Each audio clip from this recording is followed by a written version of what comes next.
வாங்க இன்றைக்கி நம்ம வீடியோவில் ஃப்ரைட் ரைஸ் பற்றி பார்க்கலாம். ஏற்கனவே நான் வந்து ஃப்ரைட் ரைஸ் வீடியோ போட்டேன். இருந்தாலும் இன்றைக்கி எங்கள் வீட்டில் அதெல்லாம் சமைச்சோம். அதனால் அந்த வீடியோ தான் நான் போட முடியும். வேறு வீடியோ எனக்கு தெரியலை. ஃப்ரைட் ரைஸ்க்கு வந்து அரிசியை ஊற வைக்காமல் பாஸ்மதி ரைஸை நல்லா கழுவிட்டு அதை நம்ம கொதிய தண்ணியில் நம்ம வந்து சேர்த்துக்கணும். தேவையான காய்களை எல்லாம் நம்ம வந்து க்ளீன் பண்ணி வச்சுக்கணும். பீன்ஸு, கேரட்டு, முட்டைக்கோஸ் 3 காய் தான் மோஸ்ட்லி வந்து ஃப்ரைட் ரைஸ்க்கு சேர்த்துக்குவாங்க. அதனால் நான் அந்த 3 காய் மட்டும் எடுத்து ரெடி பண்ணி வச்சுருக்கேன். நம்ம வந்து அரிசி போட்ட உடனே அரை உப்பு மட்டும்தான் போடணும். நம்ம வந்து முழு உப்பு போடக்கூடாது. ஏன்னா நம்ம ஃப்ரைட் ரைஸ் பொருளில் அரை உப்பு இருக்கும். காய்க்கும் அதே மாதிரி அரை உப்பு தான் நம்ம வந்து சேர்த்துக்கணும். முழு உப்பு சேர்க்கக்கூடாது. சோறு வெந்த உடனே காயெல்லாம் நல்லா குட்டி குட்டியாக நறுக்கி வச்சுட்டு அதை வந்து அதே கடாயில் எண்ணெயை ஊற்றி நம்ம என்ன செய்யணும், சோறை வடிச்சிடணும். சோறு வெந்திருக்கும்ல நமக்கு, அதனால் வடிச்சிட்டு எண்ணெயை ஊற்றி நம்ம காயெல்லாம் போட்டு ஃப்ரைட் ரைஸ் பொடி போட்டுக்கணும். நம்ம ஹாப்பிமா ஃப்ரைட் ரைஸ் பொடி வாங்கி யூஸ் பண்ணி பாருங்கள், நல்லா தான் இருக்கும். நான் வந்து அதுதான் யூஸ் பண்ணுவேன். நான் வந்து ரெட் கலர் வாங்கியிருக்கேன். அதுதான் கொஞ்சம் உரப்பு இருக்குங்க. அதனால் க்ரீன் கலர் வாங்கினோம் அப்படின்னா நமக்கு வந்து ரியல் கலர் தான் இருக்கும், ஆனால் வந்து உரப்பு இருக்காது. அதனால் நான் ரெட்டும் க்ரீனும் சேர்த்து தான் நான் போட்டுக்குவேன்.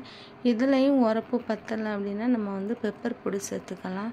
எல்லார் வீட்லேயும் முட்டை சேர்த்துக்குவாங்க. எனக்கு கொஞ்சம் முட்டை சேர்த்தா அது கொஞ்சம் ரொம்ப நேரம் ஆன உடனே ஒரு கவுச்சி வாடை வர மாதிரி இருக்குங்கனால நான் வந்து முட்டை எப்போவுமே சேர்க்க மாட்டேன். அதுக்கப்புறம் பொடியை சேர்த்துட்டு நம்ம வந்து வடித்து வச்சுருக்க அந்த சோறை கொஞ்சம் ஆற வச்சு அதையும் எடுத்து நம்ம வந்து என்ன செய்யலாம், சேர்த்துக்கலாம். சேர்த்து என்ன செய்யணும், மெதுவாக கிளறி விடணும். ஏன்னா நமக்கு வந்து அரிசி வந்து உடஞ்சி போயிடும். சோறு வந்து வெந்தனால உடஞ்சி போயிடும். நம்ம வந்து 3/4 வேக்காடில் தான் சோறையுமே எடுத்துக்கணும். அப்போ தான் நமக்கு வந்து உதிரியாக இருக்கும். சூப்பரான சோறு நல்லா கிளறி விட்டால் நல்லா சூப்பரான சோறு கிடைக்கும். இதுக்கு தொட்டுக்க நம்ம வந்து கடாயில் வந்து எண்ணெயை விட்டு தேங்காய் எண்ணெயும் கொஞ்சம் கோல்டு வினர் எண்ணெயும் சேர்த்துக்கோங்க. சேர்த்துட்டு சிக்கன் வாங்கியிருக்கோம் நாங்கள் இது தொட்டுக்க, அதனால் சிக்கன் பொரிக்க போகிறோம். இன்னும் ஒருத்தன் வந்து பூனை மாதிரி எடுத்து சாப்பிட்டுக்கிட்டு இருக்கான். சோறு நல்லா இருக்குது, டேஸ்ட் பண்ணி பாருங்கள், எம்மியாக இருக்குங்க. இந்த பாருங்கள், திரும்பியும் அதை பாருங்கள் அள்ளி சாப்பிட்டுக்கிட்டு இருக்குது.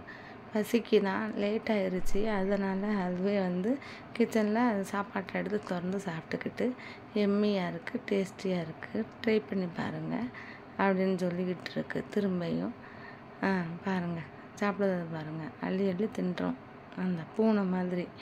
அப்புறம் சிக்கனுக்கு எண்ணெய் வந்து நமக்கு சூடானதுக்கப்புறம் நம்ம அதில் வந்து சிக்கனை என்ன செஞ்சுக்கலாம், சேர்த்துக்கலாம். சிக்கன் வந்து நான் வந்து சிக்கன் பொடி, அப்புறம் வந்து இஞ்சி பூண்டு பேஸ்ட்டு, உப்பு, வேறு எதுவும் நான் சேர்க்க மாட்டேன். அது 3 தான் நான் எப்போவுமே சேர்ப்பேன். அதோட சிக்கனை நம்ம பொரித்து எடுத்துட்டோம்னா நமக்கு வேலை முடிஞ்சதும் சாப்பாடு கொடுத்துடலாம். இந்த சிக்கனை பரட்டுறதுக்கு ஒரு ஸ்பூன் இருக்குது பாருங்கள், அது வந்து நாங்கள் மீஷோவில் வாங்கினோம். அந்த ஸ்பூன் வந்து ரொம்ப யூஸ் ஆகுது, எனக்கு ரொம்ப யூஸ் ஆகுது. பாட்டிலில் உள்ள ஐட்டம்லாம் அடியில் அதாவது ஊறுகாய் மாதிரி ஐட்டம்லாம் அடியில் இருந்துச்சுன்னா அந்த ஸ்பூனை வச்சு எடுக்கிறதுக்கு ரொம்ப ஈஸியாக இருக்குது. டீ போட்டோம்னா அந்த டீயை வந்து லைட்டாக வந்து கிண்டி விடுறதுக்கு ஈஸியாக இருக்குது. அதனால் இந்த ஸ்பூன் ரொம்ப யூஸ் ஆகுது. உங்களுக்கு தேவைப்பட்டால் வாங்கி யூஸ் பண்ணி பாருங்கள். சாப்பாடு ரெடி ஆயிடுச்சு. நீங்களும் ட்ரை பண்ணி பார்த்துட்டு எனக்கு சொல்லுங்கள்.